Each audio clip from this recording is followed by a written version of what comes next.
और चलिए अब बात करते हैं हिमाचल प्रदेश की, जहां हिमाचल विधानसभा के शीतकालीन सत्र के आखिरी दिन जो है वो जम करके हंगामा हुआ। विपक्ष द्वारा जम करके नारेबाजी की गई और इस नारेबाजी के दौरान विपक्ष ने सदन से ही वॉकआउट कर दिया। इस पूरे किस्से की अगर बात की जाए, हिमाचल प्रदेश विधानसभा के शीतकालीन सत्र के आखिरी दिन सदन की कार्यवाही के शुरू में ही खूब हंगामा हुआ।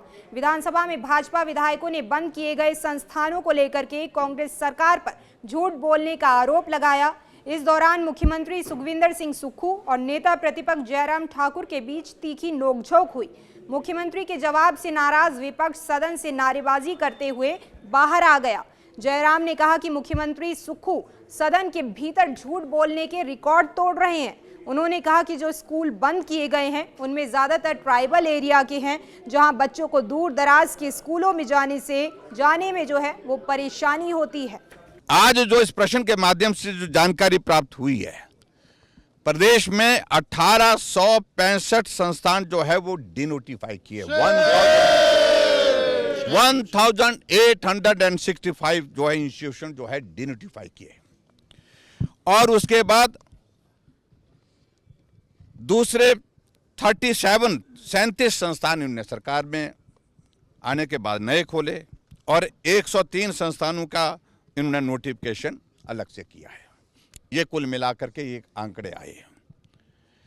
अब जब आज बार बार मुख्यमंत्री से ये सदन जानकारी चाह रहा था कि जो संस्थान बंद करने का पैरामीटर क्या है और संस्थान खोलने के पैरामीटर्स क्या है, और बार बार बहुत लंबा भाषण देते देते वो यही बाद में कहने लगे कि नीड बेस्ड। और चलिए बात करते हैं शिमला के प्रचलित संजौली मस्जिद मामले की, जिसमें अब 15 मार्च तक के लिए सुनवाई को टाल दिया गया है। अब ये सुनवाई 15 मार्च तक जो है वो टल गई है। पूरे किस्से की अगर बात की जाए तो रेवेन्यू रिकॉर्ड जो है, वक्फ बोर्ड की अगर बात करें तो वक्फ बोर्ड दरअसल रेवेन्यू रिकॉर्ड पेश ही नहीं कर सका आज। कमेटी ने वहीं दूसरी तरफ कहा कि मस्जिद तोड़ने का 50% काम जो है वो पूरा हो चुका है। शिमला स्थित संजौली मस्जिद मामले में नगर निगम आयुक्त कोर्ट में आज सुनवाई हुई। मुस्लिम पक्ष ने कोर्ट में 3 मंजिल तोड़ने के लिए अतिरिक्त समय की मांग की और बताया कि अब तक मस्जिद को तोड़ने का 50% काम जो है वो पूरा कर दिया गया है। मस्जिद की ज़मीन के मालिकाना हक को लेकर वक्फ बोर्ड आज अदालत में रिकॉर्ड पेश नहीं कर सका। वक्फ बोर्ड के एडवोकेट BS ठाकुर ने बताया कि रेवेन्यू रिकॉर्ड में करेक्शन करवाई जा रही है, इसलिए नीचे की 2 मंजिल की सुनवाई के लिए मस्जिद कमेटी ने समय दिया जाए। इसके बाद संजौली मस्जिद केस की सुनवाई जो है वो 15 मार्च तक टाल दी गई है। BS ठाकुर ने बताया कि मस्जिद को तोड़ने का काम फिलहाल चल रहा है और जो शेष हिस्सा है वो भी हटाया जा रहा है। ये अनऑथराइज्ड कंस्ट्रक्शन का मामला है संजौली मस्जिद का। तो इसमें लेटेस्ट स्टेटस रिपोर्ट फाइल की थी जेई कंसर्न ने, जिसका हमने आज रिप्लाई फाइल किया और साथ में हमने रिक्वेस्ट करी कोर्ट से कि इस केस को थोड़ा आगे एडजॉर्न किया जाए, क्योंकि हमने अभी रेवेन्यू एजेंसीज के पास अपनी करेक्शन ऑफ रेवेन्यू एंट्रीज़ की एप्लीकेशन दी हुई है। तो बाय दैट टाइम वो डिसाइड हो जाएगी, फिर हम अपनी ओनरशिप का रिकॉर्ड भी कोर्ट में पेश कर पाएंगे।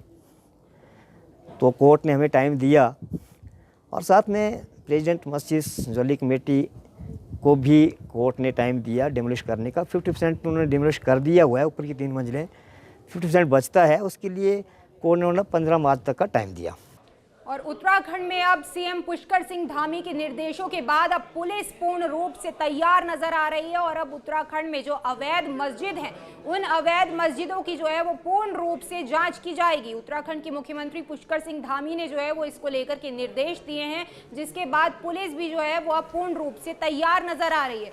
इसको लेकर के अगर पूरी बात की जाए तो उत्तराखंड में संचालित अवैध मदरसों की अब जांच होगी। मुख्यमंत्री पुष्कर सिंह धामी ने पुलिस महानिदेशक दीपक सेठ को सभी अवैध मदरसों की जांच के आदेश दिए हैं। इसके बाद पुलिस और जिला प्रशासन मदरसों का वेरिफिकेशन करेंगे। मदरसों में वेरिफिकेशन के साथ साथ ये भी जांचा जाएगा कि उन्हें फंडिंग कहां से हो रही है। इसकी जांच के आदेश दे दिए हैं कि सभी मदरसों की जांच की जाए और उसमें पढ़ने वाले जिनके एडमिशन हुए हैं उनकी भी जांच की जाए, उनके जो पहचान पत्र हैं वो और पूरी तरह से उसकी जांच होनी चाहिए। और जहां भी ये अवैध मदरसे बने हैं या उनमें पढ़ने वाले लोग जिनका पिछला रिकॉर्ड ठीक नहीं है या कहीं किसी प्रकार की आशंका है, किसी प्रकार के संदिग्ध है, तो उसके खिलाफ कठोर कार्रवाई की जाए। और चलिए अब हिमाचल प्रदेश के मौसम की बात करते हैं, जहां मौसम विभाग ने हिमाचल प्रदेश में जो है शीतलहर का अलर्ट जारी किया है। हालांकि इस बीच कुछ दिनों बाद कहा जा सकता है, लगभग 2 से 3 दिन बाद जो है हिमाचल प्रदेश में बर्फबारी के भी आसार हैं। तो वहीं घने कोहरे की चेतावनी भी इस बीच जो है वो मौसम विभाग की तरफ से जारी की गई है, जिससे 50 मीटर से भी नीचे जो विजिबिलिटी है वो गिर सकती है। रिपोर्ट देखिए।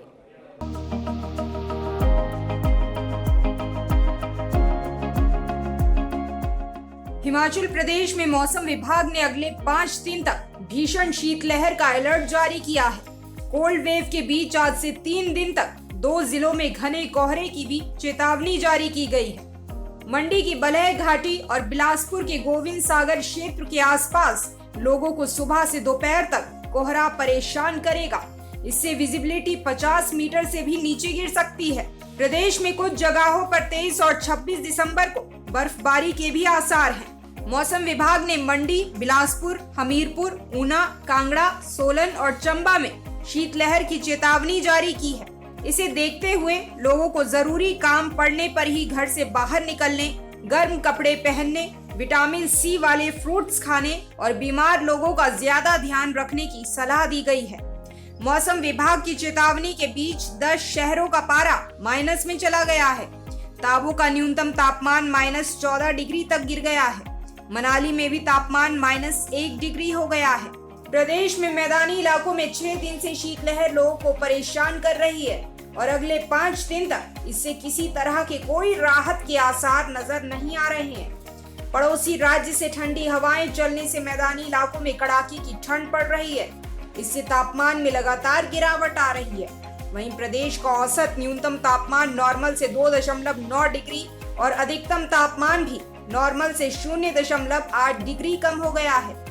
मौसम विभाग की माने तो आज और कल प्रदेश भर में मौसम साफ रहेगा, लेकिन परसों यानी 23 दिसंबर को चंबा, किन्नौर और लाहौल स्पीति की अधिक ऊंची चोटियों पर हल्की बर्फबारी हो सकती है। अगले दिन यानी 24 दिसंबर को प्रदेश भर में मौसम साफ हो जाएगा। हालांकि 26 दिसंबर को एक बार फिर से बारिश बर्फबारी के आसार बन रहे हैं। मौसम विभाग के अनुसार 23 दिसंबर की तुलना में 26 दिसंबर का वेस्टर्न डिस्टर्बेंस ज्यादा स्ट्रॉन्ग होगा। Bureau report, daily post, Punjab, Haryana, Himachal. और इस बुलेटिन में फिलहाल इतना ही। मुझे दीजिए इजाजत और आप देखते रहिए डेली पोस्ट पंजाब, हरियाणा, हिमाचल।